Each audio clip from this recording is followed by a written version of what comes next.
प्रणाम गुरुजी। मैं अपना एक्सपीरियंस आज का इसलिए कर रही हूँ कि मैं भूल जाती हूँ गुरुजी बहुत बार जब होता है एक्सपीरियंस, क्योंकि जब मैं ध्यान से बाहर निकलती हूँ तो सब कुछ डिफरेंट होता है, बहुत बेसिक हो जाता है। गुरुजी आज जब हम लोग ध्यान कर रहे थे तो जब आपने वो सॉन्ग लगाया उससे पहले मेरे को ऐसे पायल की आवाज आ रही थी गुरुजी, और 2-3 बार पहले ही आई है, पता नहीं वहम है कि क्या है। और फिर मेरा बहुत गहरे ध्यान में मैं चली गई गुरुजी, और ऐसा लगा कि बिल्कुल सब चीज से कनेक्टेड है। और एक ये भी लगा कि महाशून्य के आगे भी कोई चीज है गुरुजी, वो मुझे नहीं समझ आया।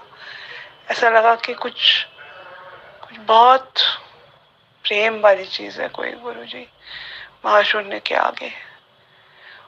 और ऐसा लगा कि सब चीज से कनेक्टेड हो गई हूँ गुरुजी जैसे। और आज मैं थोड़ी परेशान थी क्योंकि ऑफिस में थोड़ा कुछ किसी से बात हो गई थी, और हमारे बहुत टारगेट्स होते हैं ऑफिस में।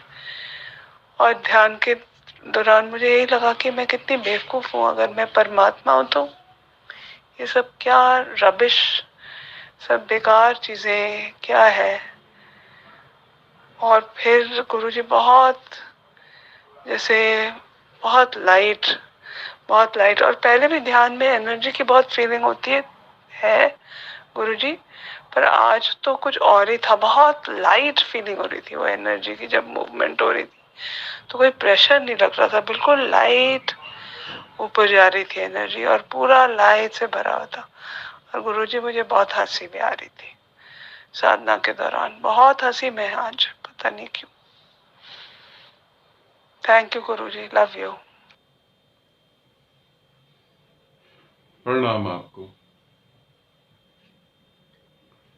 जब हम ध्यान साधना करते हैं और ऐसी साधना, गहरी साधना में जब हम उतरते हैं तो पायल की आवाज आना या किसी का आके पास में सूक्ष्म रूप में बैठ जाना, ये साधारण और शुभ घटनाएं हैं।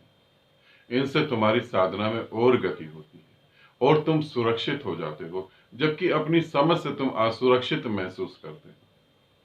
मगर ठीक ठीक देखा जाए तो तुम ज्यादा सुरक्षित हो जाते हो।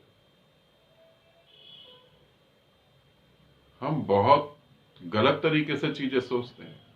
कोई हमसे पहली मुलाकात में हंस के बात करने लगे तभी हमें डाउट होता है कि ये कोई बहुत बड़ा ठग तो नहीं है, कोई चोर तो नहीं है।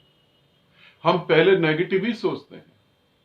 चाहे परमात्मा भी आ जाए तो भी हम नेगेटिव सोचेंगे, कोई बहरूपिया तो नहीं है, कोई चोर उचक्का तो नहीं। इतने डरे और भयभीत हो रखे। जब कोई आत्मा पास में आ जाती है, कोई सूक्ष्म शरीर पास में आता है, तो सबसे पहले तो यही आता है, कहीं मुझे मार तो नहीं देगा, कहीं मैं पागल तो ना हो जाऊं, कहीं मेरा कुछ बिगड़ तो नहीं जाए। ऐसा नहीं। साधना की एक ऊंचाई के बाद तुम्हारे पास अशुभ आ ही नहीं सकता, शुभ ही आता है। फिर आगे चलते हैं। फिर शून्य के आगे महाशून्य। ये थोड़ा अद्भुत है, ये थोड़ा चमत्कारी है, ये थोड़ा हट के है। इसके बारे में बातें बहुत कम करी गई हैं। हकीकत में बातें करना जैसा वहां है भी नहीं। शून्य में ही साधक इतना तृप्त और इतना शांत हो जाता है कि उसे लगता ही नहीं कि मैं आगे जाऊं। शून्य में ही वो पूरी तरह से मिट जाता है, विलीन हो जाता है, उसका अपना अस्तित्व खो जाता है। तो उसे लगता है कि मैं जाऊं ही नहीं। कहीं कण भर बचा रहता है, पूरा नहीं खोता। शून्य में भी कहीं कण भर बचा रहता है, पूरा नहीं खोता। मगर जब वो कण भर जो बचा है, जब वो गहरे प्रेम में डूबता है, तो फिर एक अलग ही द्वार खुलता है, जिसको महाशून्य कहा जाता है। शून्य के भी पार महाशून्य।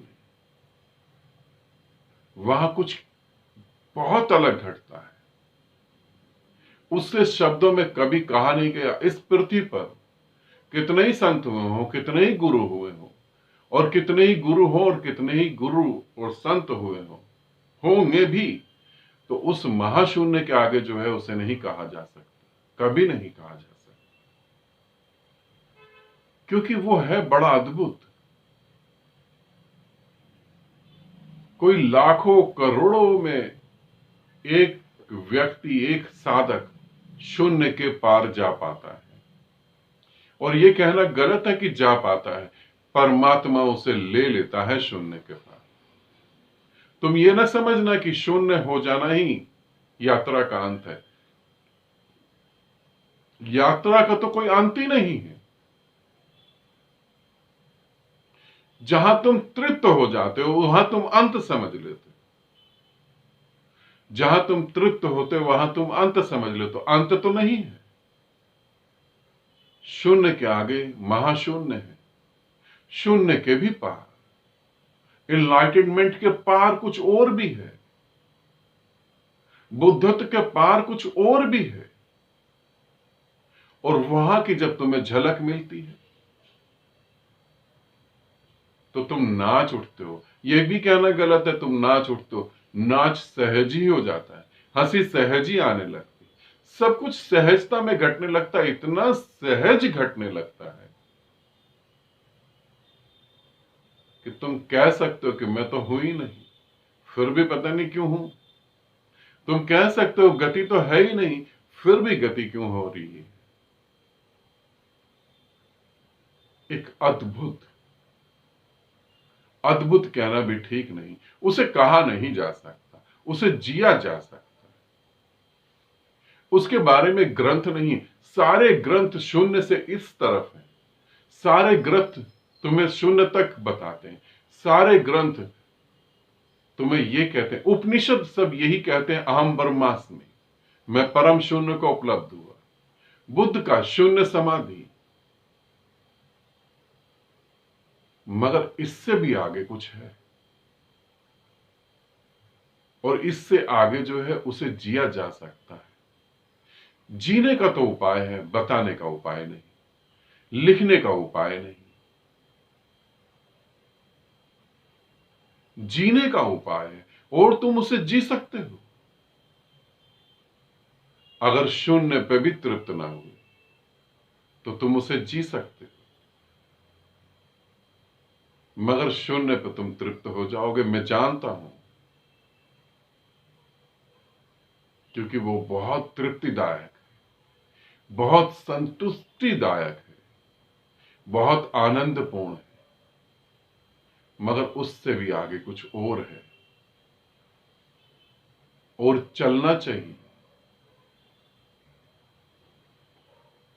बाहरी जगत में तुम्हें संतुष्ट रहना चाहिए जो मिल रहा है, भीतरी जगत में तुम्हें असंतुष्ट रहना चाहिए जो मिल रहा है। तुम्हें और चलना चाहिए, और चलना चाहिए, मांग नहीं, बस चलना चाहिए। और सितारों से जहां आगे और भी है, बहुत कुछ है। प्रेम का सबसे अच्छा नजारा, प्रेम का सबसे अच्छा संगीत, प्रेम में वो उठते हुए घुंघरूओं की आवाज, प्रेम में वो थिरकते हुए पांव, प्रेम में वो लहराती हुई आत्मा शून्य के पार है। शून्य के पार वहां कुछ अद्भुत है जिसे कहा नहीं जा सकता। मैं भी जो कह रहा हूं मैं उसे कह नहीं पा रहा हूं, तुम भी जो सुन रहे हो उसे सुन नहीं पा रहे हो, क्योंकि मैं जो कह रहा हूं तुम उसकी कल्पना कर रहे हो, और वो तो कल्पना से भी पार है। वो तो कुछ गजब है, वो तो कुछ गजब की शराब है, जहां ना तो पीने वाला है ना पिलाने वाला है, फिर भी सरूर ही सरूर है, आनंद ही आनंद है। इसीलिए कोई कोई साधक के लिए परमात्मा वो द्वार को खोलता है, और वो कोई कोई साधक महासमर्पण की घटना उसके भीतर घटती है, और वो पूरी तरह समर्पित हो जाता है, सब कुछ छोड़ देता है वो गुरु के चरणों में। ध्यान रखना, गुरु के चरणों में। गुरु बिना ज्ञान नहीं है। गलतफहमी हो तो किसी न किसी जन्म में जरूर दूर हो जाती है, मगर गुरु बिना ना गति है ना ज्ञान है। महाशून्य होने के बाद भी, उस शून्य को पाने के बाद भी, उस समाधि को पाने के बाद भी, साधक सिद्ध होने के बाद भी ये कहता है कि मुझे परमात्मा नहीं। हे मेरे प्यारे गुरु, तेरा साथ चाहिए। बस मैं तेरे साथ जीऊंगा, तेरे साथ मरूंगा। तेरे प्यार की कसम, तू खुशी दे या गम, मुझे सब कुछ स्वीकार है। फिर कहीं वो घटना घटती है जिसकी तुम बात कर रही हो, और ये बहुत शुभ है। डूबो जितना डूब सकती।